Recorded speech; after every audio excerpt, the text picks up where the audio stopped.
या hi friends. आज की वीडियो में हम टाइम कॉम्प्लेक्सिटी के बारे में पढ़ेंगे। और डीएसए का मेन टॉपिक टाइम कॉम्प्लेक्सिटी होता है, चाहे हम कहीं भी इंटरव्यू वगैरह में जाएं तो रहता है। तो ये वीडियो मैं हिंदी इंग्लिश मिक्स करके बनाऊंगा, एच इंग्लिश में बनाऊंगा ताकि सबको समझ में आए। और आज के वीडियो का मेन टॉपिक ये पूरा रहने वाला है, तो हम खुद से पूरा एनालाइज करेंगे। ये वीडियो के एंड होने होने तक आप खुद से ये पूरा डिराइव करके जाओगे। तो मैंने इधर बहुत सारे एग्जांपल लिखे हैं, तो हम पूरा समझेंगे। और ये वीडियो इसके लिए है जिसने थोड़ा बहुत, जिसको पहले से जिसने प्रॉब्लम सॉल्व किया हो, या फिर एज अ कोई बिगनर भी होगा तो उसको भी आज समझ में आ जाएगा कि टाइम कॉम्प्लेक्सिटी होता क्या है, बिगो क्या होता है, उन्होंने अगर टर्म बहुत बार सुना होगा तो आज हम पूरा पढ़ेंगे। तो सबसे पहले ये डिस्कस करते हैं कि टाइम कॉम्प्लेक्सिटी की ज़रूरत क्यों पड़ी, क्योंकि अगर हमको उसका नीड पता चल जाएगा तो हम कोई भी टॉपिक बहुत आसानी से समझ सकते हैं। तो टाइम कॉम्प्लेक्सिटी का नीड यहाँ पे आता है कि जैसे अगर मैंने एक प्रोग्राम लिखा है, मेरा एक प्रोग्राम लिखा है एचपी के लैपटॉप में लिखा है, एक प्रोग्राम लिखा है मैंने एप्पल में लिखा है एक प्रोग्राम। तो अगर दोनों का हम कंपेयर किए जाए, अगर प्रोग्राम सेम भी रहेगा, अगर दोनों का प्रोसेसिंग स्पीड कंपेयर किया जाए तो हमको पता है एप्पल वाला कैसा भी जल्दी हो जाएगा। जैसा अगर मानो एप्पल वाला जल्दी होता है, सपोज कर लेते हैं 5 सेकेंड्स में होता है ये, और एचपी का देखते हैं कि अगर सपोज करो वो स्लो है थोड़ा, तो वो मान लो 10 सेकेंड्स में होगा। तो यहाँ पे हमारे पास दिक्कत ये आ जाएगी कि अगर हमको एल्गोरिदम की स्पीड देखनी होगा, कि वो हमारा प्रोग्राम का स्पीड ओवरऑल देखना होगा कितना हुआ, तो अलग अलग मशीन पे तो अलग अलग चल रहा है, लेकिन हमारा प्रोग्राम जो था वो सेम ही था। हमने प्रोग्राम में एक लाइन भी चेंज नहीं किया। तो अगर एप्पल में देखे तो 5 सेकेंड में चल रहा है, एचपी में देखे तो 10 सेकेंड में चल रहा है।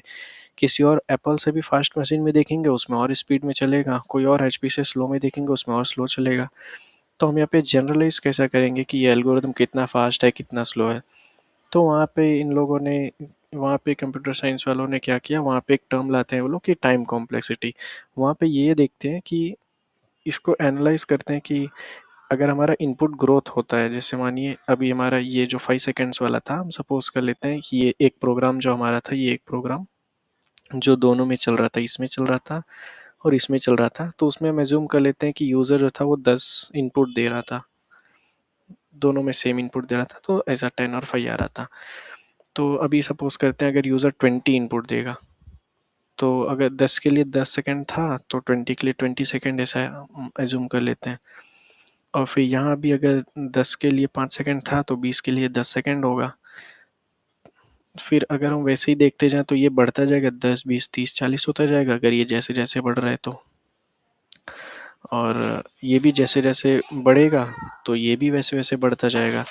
यहाँ पे कुछ जनरलाइज नहीं हो रहा है। तो उन लोगों ने क्या बोला कि एक काम करते हैं, ऐसा अगर हम ग्राफ बनाते हैं तो ईजिली समझ में आएगा। जैसे मान लीजिए ये इनपुट का ग्राफ है, तो ये हमारा इनपुट है कि ये यूज़र 10 इनपुट दे रहा है, 20 इनपुट दे रहा है, 30 इनपुट दे रहा है। यहाँ पे यूज़र ने 10 इनपुट दिया, यहाँ पे 20 इनपुट दिया, यहाँ पे 30 ले लेते हैं। ऐसा n इनपुट तक जाएगा, n मतलब कुछ भी टर्म हो सकता है। और टाइम ले लेते हैं कि जैसा वो हमारे सेकंड में 5 ले रहा था, फिर 10 ले रहा था, फिर 15 ले रहा है। यहाँ पे ऐसा टाइम ग्राफ बनाते हैं और फिर यहाँ पे n टाइम ले रहा था। तो ये नीचे वाला जो है वो टाइम को रिप्रेजेंट करते हैं ऐसा। तो अगर हम ऐसा देखें कि हमारा 5 इनपुट के लिए हम ऐसा ग्राफ अगर लाएंगे यहाँ पे कि 5 के लिए 10 सेकेंड ले रहा था, 10 इनपुट के लिए 20 सेकेंड ले रहा था, 15 इनपुट के लिए 30 सेकेंड ले रहा था, ऐसा n इनपुट के लिए n टाइम ले रहा था।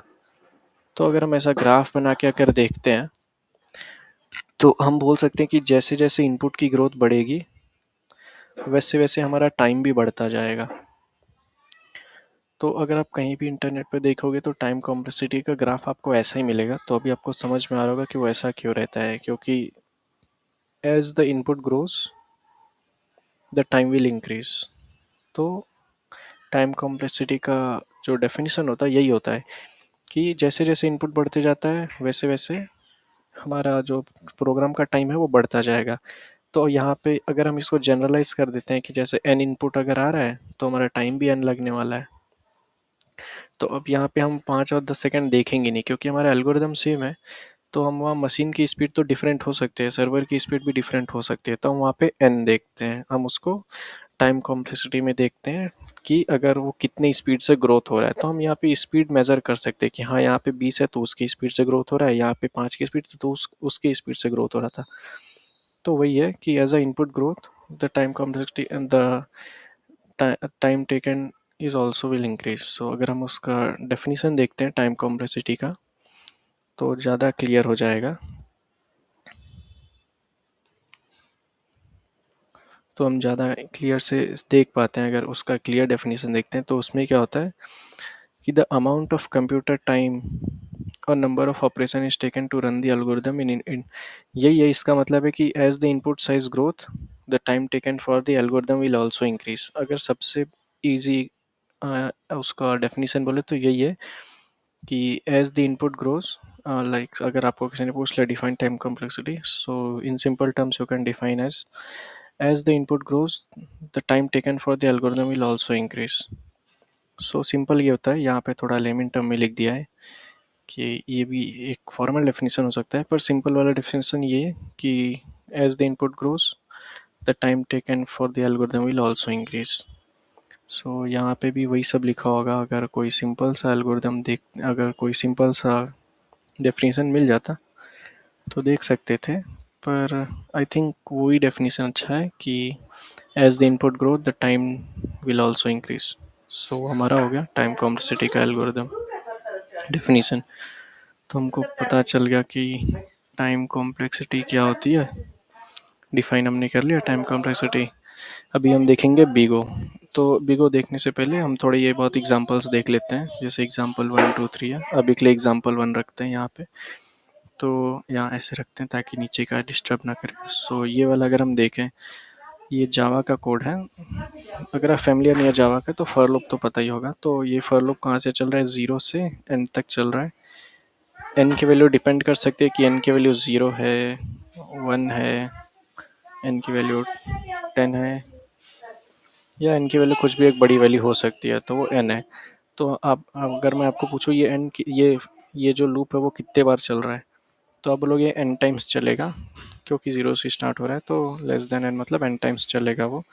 तो अगर मैं इसका टाइम कॉम्प्लेक्सिटी पूछता हूँ तो इसका टाइम कॉम्प्लेक्सिटी जो आएगा, टाइम कॉम्प्लेक्सिटी हम इसका बोलेंगे एन। तो एवरी केस में हम ओ ऑफ एन अभी लेके चलते हैं कि इसका time complexity O of N है। इसको ओ मतलब ये बिगो है, बिगो ऑफ एन। अभी आपको थोड़ी देर में समझाऊंगा कि हम यहाँ बिगो क्यों लिखते हैं और कुछ क्यों नहीं लिखते हैं। अभी के लिए हम इसका time complexity big O of N लेके चलते हैं, क्योंकि पता है ये एन टाइम्स चलेगा। मतलब अगर यहाँ 5 लिखा होता तो ये 5 बार चलेगा, या अगर 10 लिखा होता, जैसे एन को हटा के, एन को क्यों हटाना, मैं एक काम करता हूँ, या एन की वैल्यू को 10 कर देता हूँ तो ये 10 बार चलेगा। 1000 कर दूंगा, 1000 बार चलेगा, 10,000 बार चलेगा। तो ये कि इनपुट साइज बड़ा होगा तो हमारा एल्गोरिथम उतने ज़्यादा बार रन होगा। तो वही हो गया हमारा टाइम कॉम्प्लेक्सिटी इसका ओ ऑफ एन हो गया कि एन टाइम्स चलेगा। अभी एक सेकंड एग्जांपल देखते हैं, तो इसका आप ट्राई करो कि इसका आंसर क्या होगा टाइम कॉम्प्लेक्सिटी का। मैं 2 सेकंड पॉज ले लेता हूँ, आप लिखो तब तक क्या होता है सोचो। तो अगर हम देखें तो ये वाला 0 से एन टाइम चल रहा है, तो हम इसको लिखेंगे ये एन टाइम चलेगा। और क्योंकि ये लूप सेपरेट है ये वाले लूप से, तो ये भी एन टाइम्स चलेगा। तो ये प्लस एन हो गया। तो यहाँ पे अगर हम ऐसा इसको कंबाइन कर दें, एन प्लस एन हमको पता है 2n होता है, पर इन टर्म्स ऑफ बिगो हम डायरेक्ट 2n नहीं लिखते हैं, हम कांस्टेंट को हटा देते हैं। तो हम यहाँ पे बिगो ऑफ एन ही लिखते हैं, कांस्टेंट हम हटा देते हैं। चाहे वो कांस्टेंट, चाहे हम ऐसा लूप 1000 बार भी लिख रहे होते हैं तो हम वहाँ 1000n नहीं लिख रहे होते। हम यहाँ पे अगर बिगो के टर्म में लिखेंगे तो बिगो ऑफ एन ही लाएंगे वहाँ पे। तो हमेशा याद रख लेना कि कांस्टेंट नहीं आता है। अब हम एक थर्ड एग्जांपल देखते हैं, ये थोड़ा इंटरेस्टिंग एग्जांपल लग सकता है। तो जो थर्ड एग्जांपल है इसकी टाइम कॉम्प्लेक्सिटी अगर मैं बोलूँगा तो आप लोग गेस करो ये वाला कितने बार चल रहा है। ये वाला फर्स्ट लूप एन टाइम्स चल रहा है, और क्योंकि फर्स्ट लूप के अंदर ही सेकेंड लूप है, और अगर ये 0 है तो ये कैसे चलेगा, पहले 0 पे होगा। सपोज कर लो एन की वैल्यू 5 है, तो यहाँ क्या होगा 0 to 5 लेस देन 5, फिर ये यहाँ जे पे 0 पे आएगा, ये 5 बार चलेगा।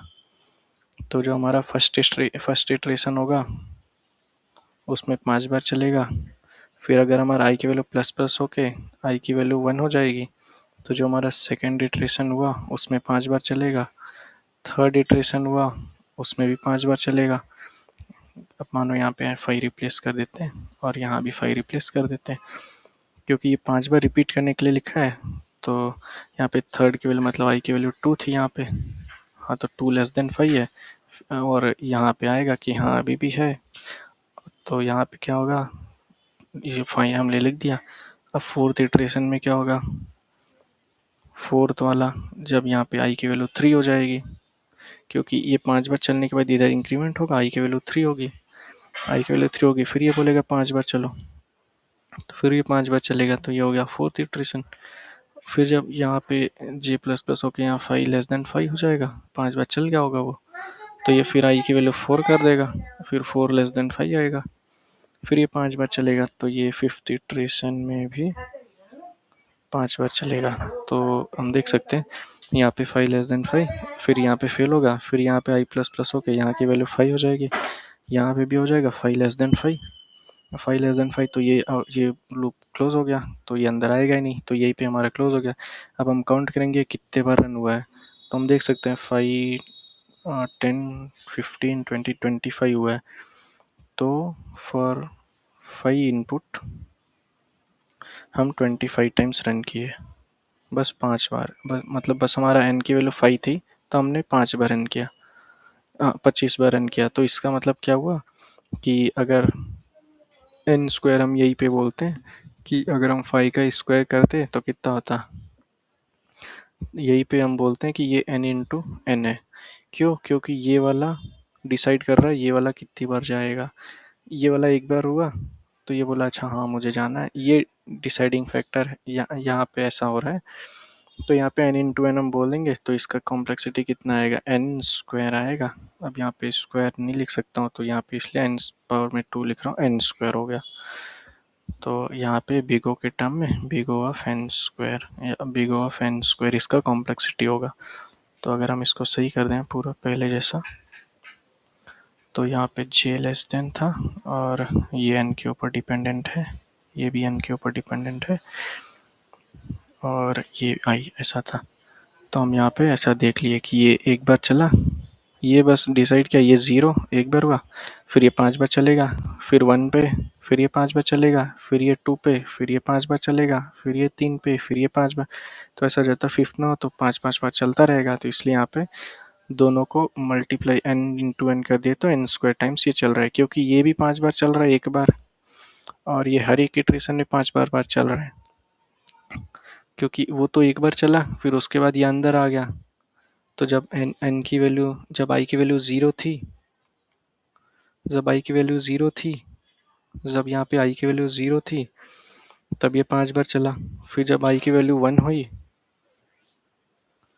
तब ये 5 बार चला, फिर जब i की वैल्यू 2 हुई तब ये 5 बार चला, फिर ये 3 हुई तब ये 5 बार चला, फिर ये जब i की वैल्यू 4 हुई तब भी 5 बार चला। तो यहाँ पे आप गिन लो 5 बार चला है। तो हम यहाँ पे देख लेंगे ये i एक 5 बार एक एक करके चला है, और ये तो j एक हर बार रिपीट हुआ है।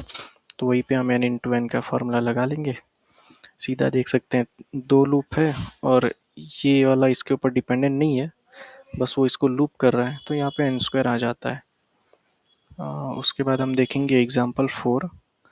एग्जाम्पल 4 में अगर मैं बोलूँगा टाइम कॉम्प्लेक्सिटी क्या है इसकी, तो आप लोग गेस करो, मैं तब तक यहाँ लिखता हूँ।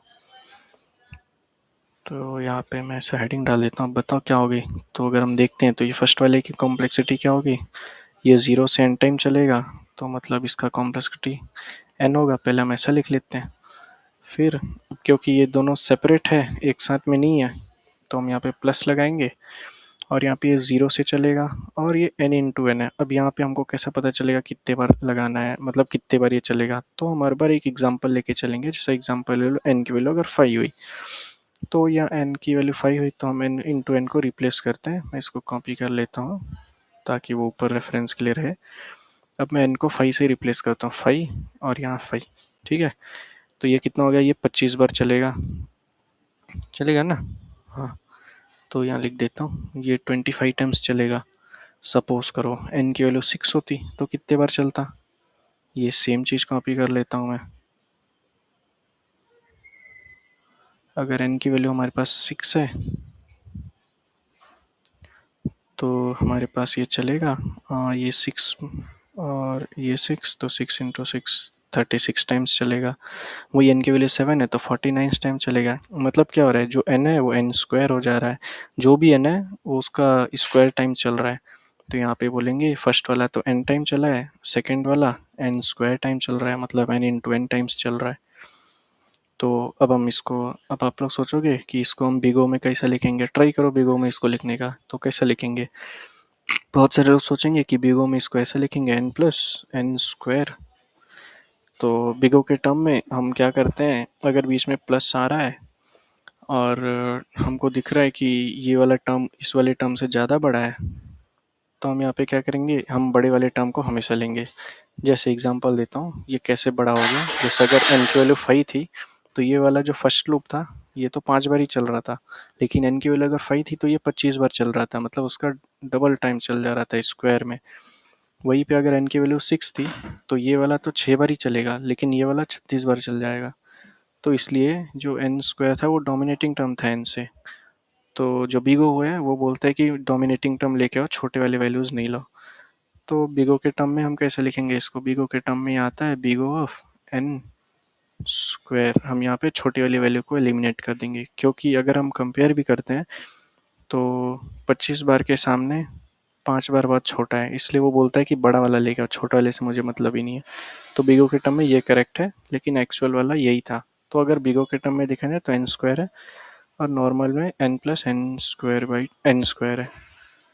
हो गया। अभी हम देखते हैं, अभी हमने एक रूल देखा था कि जो कांस्टेंट है हम उसको हटा देते हैं। जैसा कांस्टेंट टर्म को हम निकाल देते हैं, जैसे अगर सपोज करो n है तो 2n, जैसे 2n आ रहा है तो हम o के टर्म में बस n लिखेंगे। अगर 100 टाइम्स भी आ रहा है तब भी हम n लिखेंगे, इतने बार आ रहा है तब भी हम n लिखेंगे, जैसा कि हमने ऑल अबव एग्जांपल में देखा था। तो हम कांस्टेंट टर्म्स रिमूव कर देते हैं। तो जैसे हमने इधर एक कांस्टेंट वाला देखा था, तो कांस्टेंट वाला जैसा हमने देखा था कि निकाल देते हैं कांस्टेंट टर्म्स। तो रूल नंबर 1 यही है कि कांस्टेंट टर्म्स निकाल देना है। कहाँ गया, ओके हाँ, रूल 1 ये है कि कांस्टेंट टर्म्स निकाल देना है, तो नॉर्मल वो n बन जाता है। रूल नंबर 2 क्या है, keep only the fastest growing term. जैसा हम जानते हैं कि n स्क्वायर ऐसा भी डोमिनेटिंग टर्म था n से, तो इसलिए हमने यहाँ पे इस वाले केस में n स्क्वायर लिया था। तो वही है कि जो फास्टेस्ट ग्रोइंग टर्म है वो रख लो, छोटे वाले पूरे निकाल दो। अब जैसे यहाँ पे ये एग्जांपल देख लो, n³ है, n स्क्वायर है, n है, तो इन तीनों में हम कौन सा रखते हैं, हम n³ रखते हैं। अब ये बोलेंगे कि ये अगर कोड में लिखा जाए तो ये कैसा आएगा। इसका कोड सिंपल होगा, यही होगा कि इसका कोड कैसा होगा कि एक फॉर लूप के अंदर 2 फॉर लूप होंगे तो n³ हो गया, n टाइम्स चल रहा होगा वो, और उसके बाद एक अलग सा लूप होगा जिसके अंदर 2 और होंगे और एक नॉर्मल लूप होगा। अगर नॉर्मली लिख के दिखाना है तो मैं एक ऐसा एग्जांपल में दिखा देता हूँ। जैसा मान लो ये एक लूप था तो ये n टाइम चल रहा था। अब हम बोलते हैं उसके अंदर एक और लूप रहेगा, ये हटा दो इधर से, हम बोलेंगे इसके अंदर एक और लूप रखते हैं। तो अगर और फर्स्ट वाला लूप n टाइम चल रहा है तो ये वाला भी ले लेते हैं कि n टाइम चल रहा होगा, बस यहाँ वेरिएबल चेंज करना पड़ेगा j, और यहाँ j++, तो ये हो गया 2। और अगर उसके अंदर एक और ले लेते हैं तो ये मान लेते हैं k, और ये k++, तो यहाँ पे देखेंगे ये चलेगा, फिर ये, तो यहाँ पे सीधा, और क्योंकि n ये तीनों ये डिसाइड, ये चलेगा फिर ये, तो n × n × n, तो ऐसा आ गया n³। और अगर हमको n स्क्वायर देखना है प्लस में तो सीधा ये दोनों उठाओ,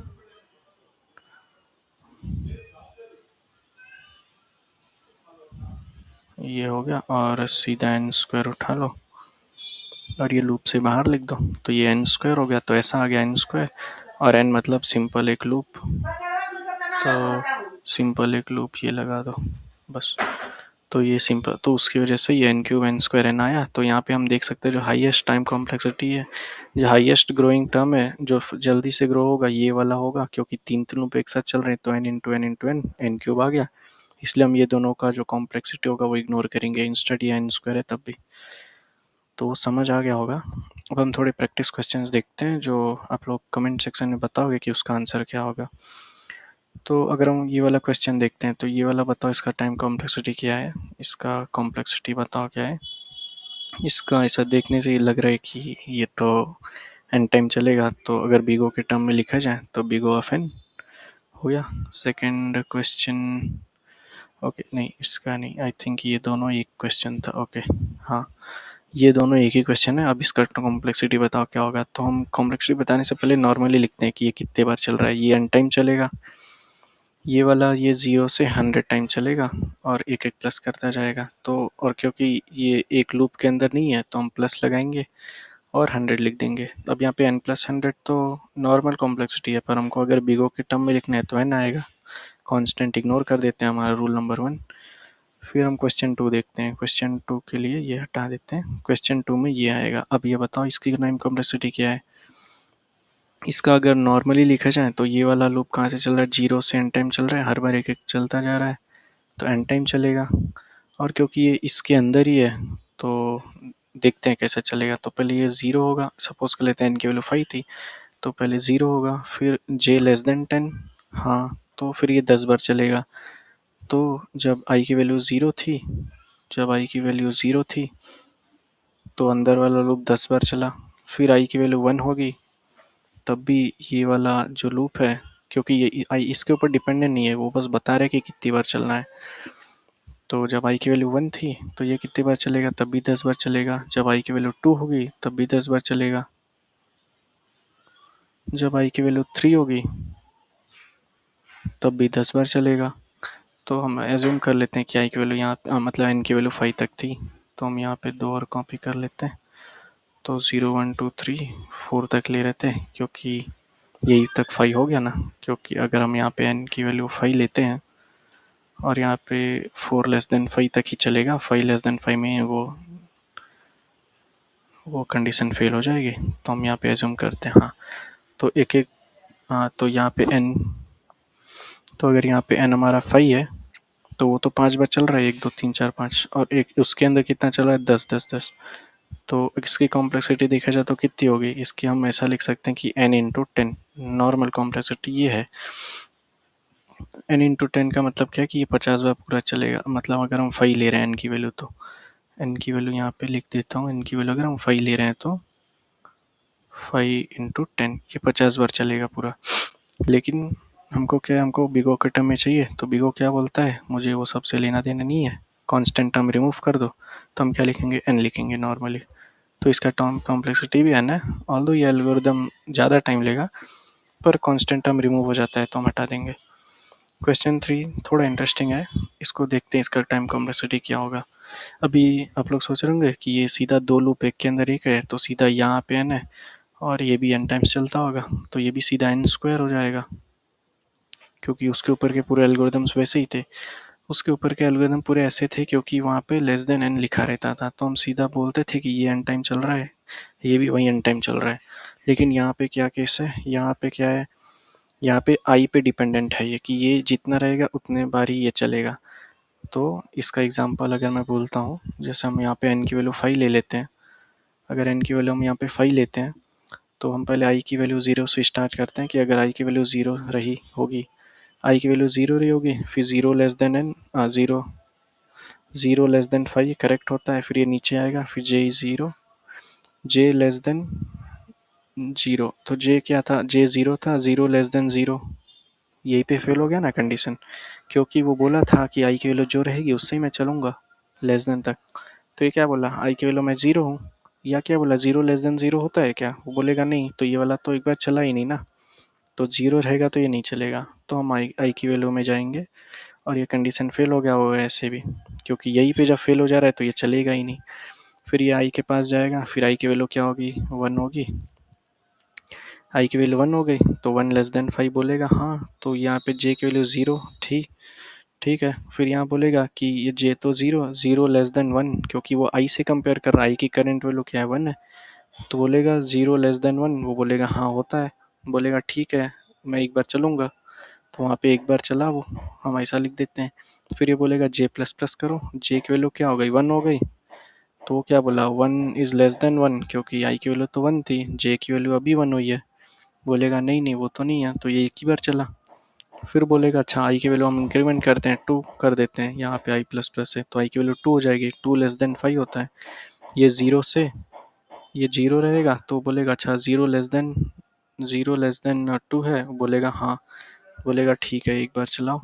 फिर बोलेगा प्लस प्लस करो, फिर क्या होगा 1 हो जाएगा, बोलेगा 1 लेस देन 2 है, बोलेगा 1 लेस देन 2 है, बोलेगा हाँ तो एक और बार चला दो। फिर ये बोलेगा 2 लेस देन 2 है क्या, बोलेगा नहीं, तो वहीं पे रुक जाएगा। फिर अगर आई की वैल्यू 3 होती है तो आई की वैल्यू 3 होगी तो क्या होगा, यहाँ पे आई की वैल्यू 3 हो जाएगी, 3 लेस देन 5, यहाँ पे प्लस प्लस होगा, फिर ये 0 से 3 तक चलेगा, मतलब 0 1 2, मतलब वो 3 बार चलेंगे। समझ आ गया ना? पहले 0 के लिए चेक करेगा, फिर वो 2 के लिए चेक करेगा, फिर वो 0 के लिए चेक करेगा, 1 के लिए चेक करेगा, फिर 2 के लिए चेक करेगा। जब वो 3 के लिए चेक करेगा तो 3 इज़ लेस देन 3 नहीं होता है, तो वहीं पे ब्रेक हो जाएगा। अब यहाँ पे अगर हम आई की वैल्यू 4 भी करते हैं तो यहाँ पे हम क्या कर रहे हैं कि यहाँ पे आई तक जा रहे हैं, एन तक नहीं जा रहे हैं। तो आई की वैल्यू यहाँ पे क्या है, डिपेंडेंसी है। यहाँ पे जो आई की वैल्यू है उसके ऊपर जे की वैल्यू हमारी डिपेंड कर रही है। तो यहाँ पे जब जे आई की वैल्यू 4 हो जाएगी तो जे 0 टू 4 तक जाएगा, और 4 लेस देन होता है तो ये 0 1, ये 0 के लिए, ये 1 के लिए, ये 2 के लिए, ये 3 के लिए, फोर्थ में तो फेल हो जाएगा। और जब आई की वैल्यू 5 होगी तो ऐसी कंडीशन फेल हो जाएगा, क्योंकि वो इधर ही से फेल हो जाएगा, 5 लेस देन 5 तक तो नहीं चलेगा। अब यहाँ पे अगर हम देखते हैं तो ये कैसा होगा, 0 और ये 1, ये 2, ये 3, ये 4। अगर हमारे पास n रहता तो क्या होता, n n होता, सीधा होता ना। तो ये जितने बार चल रहा है उतने बार यही चल रहा है, सीधा सीधा। तो ये कौन सी सीरीज हो जाएगी, जैसा 1 plus 2 plus 3 plus 4 plus 5 plus so on till n। तो अगर हम मैथमेटिक्स में पढ़े हैं तो ये जो सीरीज़ होती है इसको हम बोलते हैं अर्थमेटिक सीरीज़। तो अर्थमेटिक सीरीज़ का फॉर्मूला क्या होता है, n into N plus 1 by 2, और ये होल बाई 2 होता है आई थिंक। तो अगर हम इसको मैथमेटिकली अभी प्रूफ करके देख सकते हैं कि ये वही होता है क्या। सपोज करो हमारी n की वैल्यू कितनी थी, 5 थी। यहाँ पे इम्प्लीमेंट करते हैं, 5 प्लस 1 6, आई थिंक ये होल नहीं होता है, ये ऐसा होता है। तो 5 प्लस 1 6, तो 6 बाई 2 3, और 3 इंटू ये 5 तो 15। ओके, तो अगर हम देखते हैं तो ये लूप हमारा 15 टाइम्स चला होगा। 15 टाइम्स चला होगा क्या, वो कैसे पता चलेगा हमको, देखो बताता हूँ। ये वाला जो हम देखते हैं इनर लूप, इनर आउटर दोनों मिला के 15 टाइम चले होंगे। कैसे, वो देखो, जैसे जब आई की वैल्यू 0 थी तो इनर लूप तो चला नहीं, तो छोड़ दो उसको। आई की वैल्यू जब 1 थी इनर लूप कितने बार चला, एक बार। जब आई की वैल्यू 2 थी इनर लूप 2 बार चला। ये आई की वैल्यू 3 थी इनर लूप कितने बार चला, 3 बार। आई की वैल्यू 4 थी इनर लूप कितने बार चला, 4 बार। तो 4 बार चला ना, तो सबको प्लस करो, 4 3 7, 2 8 9, ये 10। यहाँ पे चला नहीं था 10। और ये जो आउटर लूप था वो भी तो चल रहा था, क्योंकि वो चला तभी अंदर वाले चले। तो वो 5 बार चला तो 10 5 15 हो गया ना। तो हमारा यही फॉर्मूला निकल के आता है, n into N plus 1 by 2। तो अब भाई हम इसको डिराइव करेंगे कॉम्प्लेक्सिटी निकालने के लिए, क्योंकि ये अर्थमेटिक सीरीज का फॉर्मूला है AP का। तो हम इसको डिराइव कैसा कर सकते हैं नॉर्मली। तो अगर हम इसको अंदर लेके आते हैं, जैसा अभी लिख लेता हूँ, n into N plus 1 by 2, और ये होल बाई 2 नहीं है, जो n प्लस 1 बाई 2 है उसका है। या इक्वल टू क्या लेंगे हम, इक्वल टू हमारा आंसर ले लेते हैं, आंसर हो क्या। तो ये कैसा होगा, अगर हम इसको इधर लेके आते हैं, अंदर मल्टीप्लाई करते हैं तो क्या होगा बताओ। ये हो जाएगा n इंटू एन, हो जाएगा ना n इंटू एन, और नहीं तो हाँ n into N plus N, n into N plus N whole by 2 होगा ना, इक्वल टू हमारा समथिंग था, ऐसा लिख लेते हैं। यहाँ पे n इंटू एन क्या होता है, यहाँ पे n इंटू एन तो हमको पता है n स्क्वायर होता है, और प्लस एन, और ये होल बाई 2 है। और अगर हम ये 2 को इधर भेज देंगे ये साइड में तो यहाँ पे समथिंग आ जाएगा। यहाँ पे जो समथिंग था, या फिर x ले लेते हैं, यहाँ पे 2x हो जाएगा। तो इक्वल टू करते हैं, यहाँ पे क्या होगा, n स्क्वायर प्लस एन। तो हमारा जो कॉम्प्लेक्सिटी है यही होगी, ये आएगी ना हमारी कॉम्प्लेक्सिटी। तो बिग ओ के टाइम में हमको पता है कि कांस्टेंट हम निकाल देते हैं। अगर हम नॉर्मल देखते हैं तो n square plus n times ये चल रहा था हमारा एल्गोरिदम। पर बिग ओ के टर्म में हम जो हाईएस्ट टर्म होता है वो लेते हैं। तो कैसे लिखेंगे बिग ओ के टर्म में? बिग ओ में n स्क्वायर होता है, ये ऐसा लिखेंगे। तो इसकी भी कॉम्प्लेक्सिटी n स्क्वायर आएगी। ऑल्दो ये n स्क्वायर से ज़्यादा ही है, क्योंकि n स्क्वायर टाइम चल रहा है फिर n टाइम चल रहा है। नहीं, ये n स्क्वायर से कम होगा, क्योंकि अगर हम देखें, अगर हमारी n की वैल्यू 5 थी, n की वैल्यू 5 थी और हम देखना चाहते हो कितने बार चल रहा था, तो हमारा 15 बार ही चल रहा था वो। लेकिन अगर नॉर्मल n स्क्वायर में देखें तो अगर n की वैल्यू 5 होती है और n स्क्वायर करते हैं तो मतलब क्या होता है, n इंटू एन ना, तो 25 होता है। लेकिन ये हमारा उससे कम टाइम में ही चला है, तो ये बेटर है n स्क्वायर से, क्योंकि यहाँ एवरेज निकल के आ जा रहा है। लेकिन क्योंकि हम टाइम कॉम्प्लेक्सिटी में बिग ओ में ग्रेटर वाला टर्म लेते हैं, तो इसलिए हम इसको निकाल देते हैं। इसलिए हम कांस्टेंट टर्म इसलिए छोटे वाले टर्म निकाल देते हैं, तो n निकाल देंगे, और ये जो 2 से डिवाइड हो रहा था वो भी निकाल देते हैं, इसलिए ये और वैल्यू बड़ी हो गई। तो बिग ओ के टर्म में n स्क्वायर आता है यहाँ पे। तो आई होप ये समझ में आ गया होगा। तो हमने बिग ओ अच्छी तरह देख लिया। अभी अगर हम थोड़े और देखते हैं अभी कैसे करते हैं। तो अभी तो हमने बिग ओ देख लिया, और नेक्स्ट टॉपिक में हम ये सारे कवर करेंगे कैसा डिराइव करना है।